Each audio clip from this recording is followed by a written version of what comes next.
Carla's story began on a cold, snowy November night.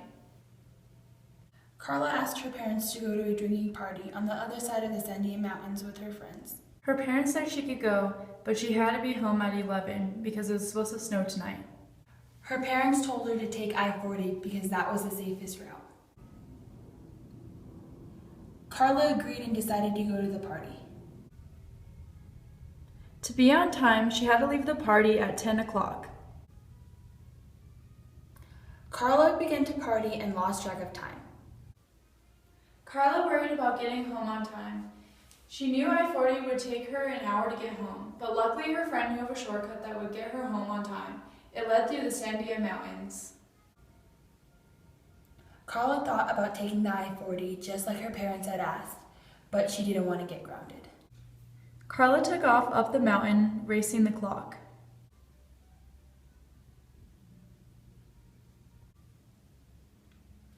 But then her car broke down near the man caves hidden in the Sandia Mountains.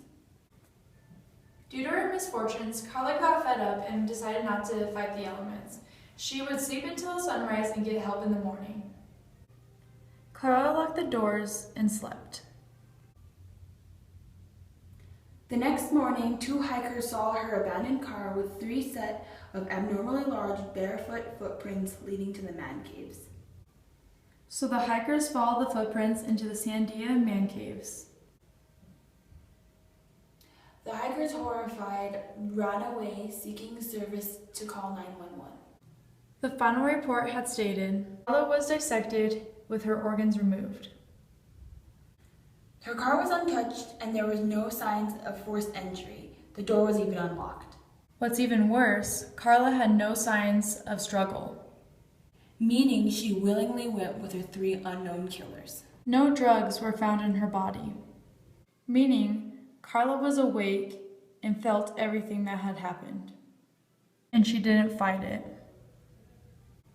The footprints that were found were not human. The FBI issued a $50,000 reward for any information on the killers. To this day, no one knows who killed Carla.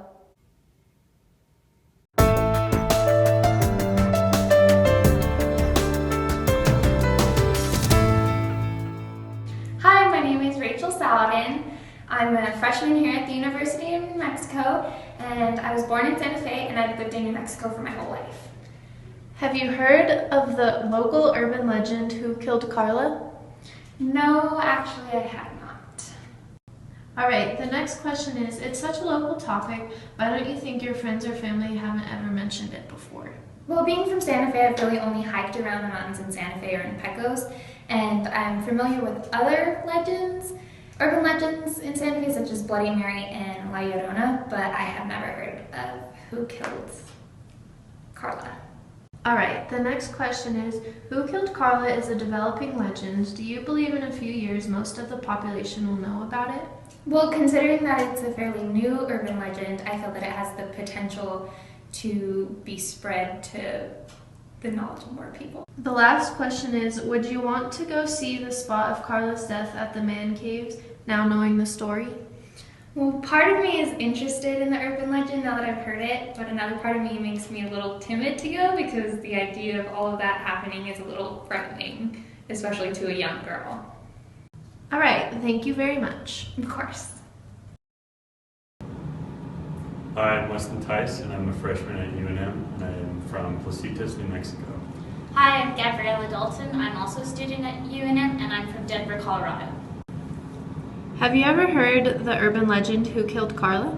Yes, being from Denver, Colorado, and being surrounded by mountains, I heard this legend a lot growing up. My parents were afraid of me going hiking and not coming back, so they used to tell me the legend and told me that if I stayed out late, I'd die of frostbite. Have you ever hiked to see the man caves in Placitas? Yeah, being from Placitas, I would go up there a lot with my friends, and especially around Halloween, just to try and scare ourselves.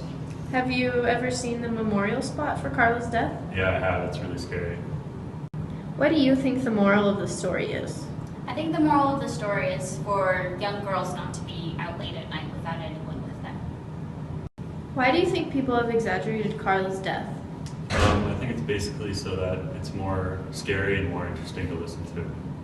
All right, thank you. Thank You're welcome.